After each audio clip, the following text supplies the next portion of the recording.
I'm honored to bring up Mike Lake, who is here with us today, along with his beautiful son, Jaden. Please join me.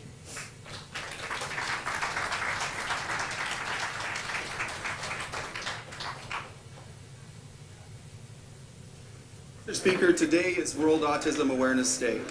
It also marks 14 years since my son Jaden was diagnosed with autism. In many ways, Jaden's like a 3 or 4-year-old trapped in a 16-year-old's body. He's nonverbal, has trouble with abstract concepts, will cry when sad, and squeal loudly or giggle when happy. When something gets on his mind, he'll grab my face and inquire with an escalating ba ba ba ba ba ba ba until he gets the explanation he needs to move on with his life. He's obsessed with dogs to the point where he'll go nose to nose with any dog he sees, regardless of size or demeanor, something we must always be aware of when out in public. In some ways, Jaden is very much like other 16-year-olds. He loves making chocolate chip cookies, working in the school library, and bowling with Dad on Saturday mornings. Mr. Speaker, I never dreamt I'd have a son with special needs, but I can honestly say I couldn't be more proud of my boy. He is always quick with a high five or a kiss, is never ever a bully, and loves everyone without a hint of judgment. I think we could all use a little more of that.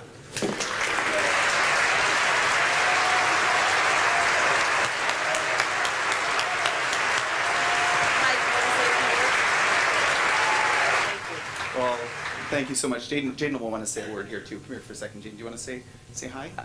He always likes to say hi into the mic there. And you can probably see him interacting a little bit when it mentioned dogs and when it mentioned chocolate chip cookies. His interest peaks up there.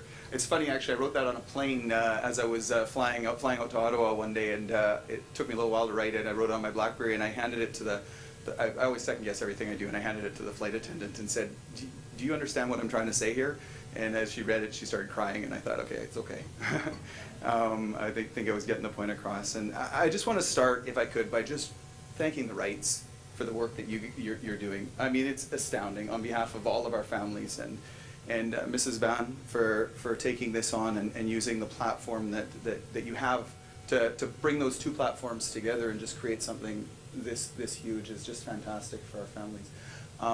To the honored guests that are here. You have no idea how much this means to us as a family and to families around the world, families in your own countries, families in our country, that you would take the time out of your schedule to come and do something like this. Oh, Jaden, do you want to say something else? Actually, you know what I'm going to do? If you'll indulge me for a second, I just want to share a couple of things that are kind of cool for us. So I'm going to share one thing right now. I've got this football up here. You're probably wondering what this is. For some of you, this isn't a football. Probably where you come from, there's something else as a football. But in North America, this is a football. So Jaden, this is something that I'm very proud of and I love to do with my son. I grew up playing hockey and football and baseball, and I always envisioned playing catch with my son or playing hockey with my son. Do you want to play catch for a second? Do you want to go over there and play catch? Here, we'll just play catch. Yeah, you guys have to clap for him when he catches. Okay, ready? Ready? Go. Yay! Good job. You want to do it again, one more? Good job. I love that almost more than anything in the world, I have to tell you. Something else I love, I want to show you something. I'll explain it in a second. Jaden, can you give me a smooch on the cheek? Okay. The reason I want to explain that is because one day, 5 years ago, Jaden's 16 now, I got a phone call from my wife. I was in Ottawa. I'm away about 130 nights a year. My wife, Debbie, takes care of things at home, and she phoned me one day and said, she was crying, and she said, Jaden just gave me a kiss. And it was the first time that he'd ever actually kissed with a smack. It was always kind of like before that it was like an infant, kind of just touching lips to cheek, and she'd been trying to teach him how to blow using a straw, and she put the straw in his mouth, and when she pulled it out, it made that little sound, and she decided that she was going to try and teach him how to kiss because it made the smacking sound, and she was able to teach him how to kiss. So you think about the little things that we celebrate, and they're pretty big things for us. I just want to I'll just talk a little bit more. I won't take that much time. It's always scary. I'm the last person up here, and I'm speaking completely without notes about my son. So we could be here for 4 or 5 hours if I really went on, but I'm not going to do that. I just want to talk about why this is so important to us. It's important to us because, for instance, early intervention. Just walking through the lifespan, early intervention for when Jaden was 2.5, and he was initially diagnosed. One of the most important things we did was get him into a treatment program. The province that I'm from in Canada, Alberta, is one of the best places in North America to live in terms of early intervention. We were able to get him into a treatment program.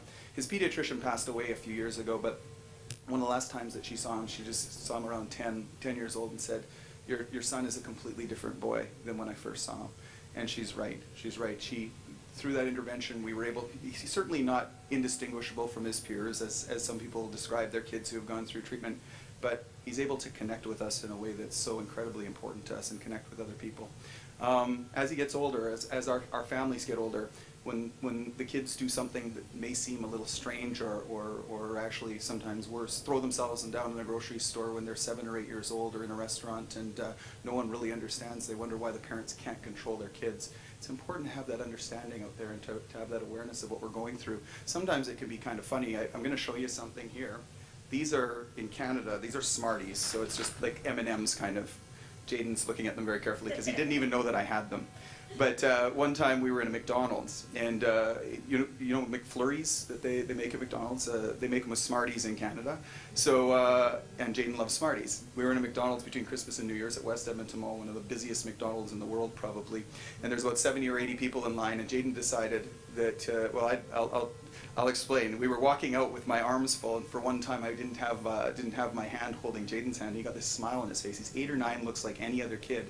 And he runs back, runs behind the counter, the full length of the counter, reaches into the bin where they hold the crushed Smarties, grabs a handful, and just shoves his face full of crushed Smarties and has them ringing his, yeah, he's clapping for himself. You don't clap for that, actually.